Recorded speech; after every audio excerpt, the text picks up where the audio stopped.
Honourable Member for Macleod. Thank you, Mr. Speaker. Thank you for my colleague for sharing his time with me tonight. No government in Canada's history has done as much for the North as ours. From regulatory improvement to safeguarding Arctic sovereignty, this Conservative government has stood by Northerners. Bill S-6 is just the latest measure we've taken to ensure the true North remains strong and free. By driving economic development and encouraging jobs, growth, and long-term prosperity, Bill S-6 will make sure that Yukon and Nunavut remain attractive places to live, work, and invest long-term. As my colleague today has mentioned, Bill S-6 is only the most recent endeavour in our government's plan to improve the northern regulatory regimes. Like all the legislation passed to date under the Action Plan to improve northern regulatory regimes, Bill S-6 is designed to increase efficiency, clarity, and certainty respecting the regulatory processes. At the same time, the Act would strengthen environmental protection and enhance consultations with Aboriginal people, reaffirming them in the role in this regulatory process. Mr. Speaker, let me cite just a few examples to illustrate how Bill S-6 would achieve these objectives. I will start by noting that the Act would implement the principle of one project, one assessment. Under the current version of YESA, all kinds of small, routine modifications to projects get caught up in time-consuming and costly reassessment processes. During meetings held this fall by the Standing Senate Committee on Energy, the Environment and Natural Resources, Senators heard complaints from numerous companies and industry associations. I'd like to quote David Morrison, President and CEO of the Yukon Energy Corporation. This is from September 25, 2014, and I quote, "You might get a 2-month delay in an assessment process that costs you a year from a construction point of view because you have missed that construction window. These things add up. They really add up significantly." For years, there have been calls for a less duplicative and cumbersome review process to evaluate these projects, one that encourages development while also ensuring sound environmental stewardship. This is exactly what Bill S-6 will do. Consistent with other northern environmental legislation, this act would lead to more predictable and timely reviews, in part due to less duplication and reduced regulatory burden. Going forward, there would be no need for a reassessment or for renewal or modification to a project, unless the decision body or bodies determine the project has undergone significant change from what it was originally assessed. By retaining the integrity of the initial environmental assessment but reducing unnecessary duplication, we are protecting the northern environment without resorting to drastic measures like a job-killing carbon tax that the Liberals and the NDP favour. Another example, Clinton Newman, President and CEO of Lexico Resource Corporation, also told the Standing Senate Committee on Energy, the Environment and Natural Resources on September 30th, 2014, work is needed to ensure Yukon remains competitive with respect to investment and resource development.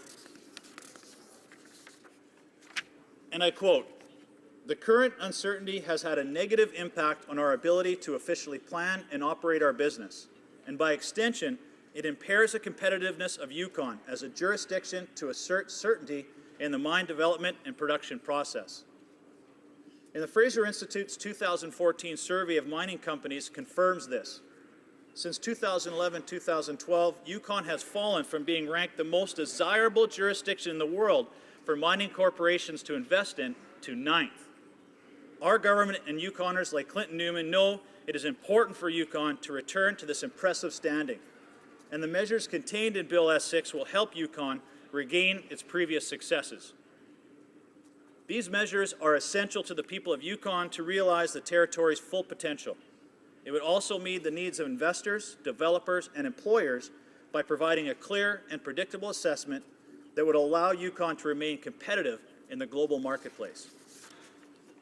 Now, much like I mentioned earlier, to avoid duplication to the respect of environment assessments in the Yukon, S-6 will eliminate the need to reapply for water licenses in Nunavut unless there is a substantial change in the nature of that project. Substantive changes are modifications like diverting the course of a stream, increasing the size or changing the location of a tailings pond, or a large increase in the use of water. Again, similarly to YESA, the amendments found in Bill S-6, this provision will protect the environment without implementing a costly job-killing carbon tax. Mr. Speaker, another way Bill S-6 would address the regulatory burden is providing extension to board members' terms under YESA.